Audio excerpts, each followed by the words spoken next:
hugely, there is a huge innovation culture in the US, but if I take the example of a film series called Big Ideas from Emerging India that says, we're gonna take a look at a few different sectors in an emerging market and show you how it has some relevance to the West. Not, this is a panacea for the US's problems, but take a look and see, if there's something to be learned from these models.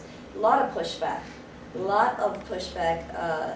and the good news is that this is starting to change.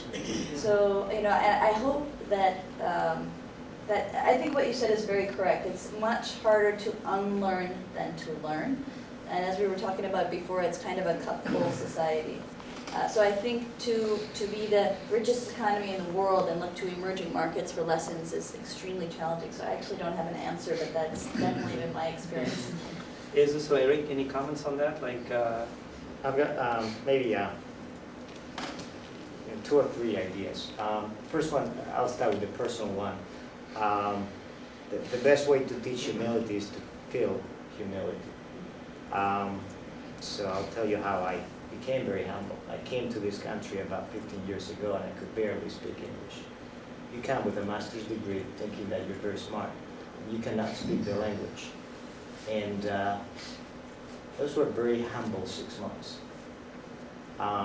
So exposing to other cultures, I think, is a road in the path of humility, because you have to feel that humility in order to be able to understand it. I think it would be, one point. So I think this point of culture interaction, of actually seeding in the society and in the communities exposure to the different cultures and the appreciation for otherwise odd beliefs systems or odd culture or odd customs that when you fully understand you can embrace and then learn from that. I think it's a good way. And language, if you think, is almost like a visible aspect of culture, right? So language become a very important point.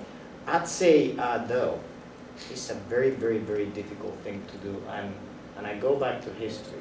I come from a country that in the 1500s it was an empire where sun would never set, and a country that was never humble. And we had, the invincible armada that we would never be beaten. And that was the sure way to basically, be like the dinosaurs extinct. I think your point is extremely valuable. I don't think I don't like to use doomsday as a motivational tool, but I think as leaders, most of that, you have to provide a realistic view, and then you provide a reason for hope.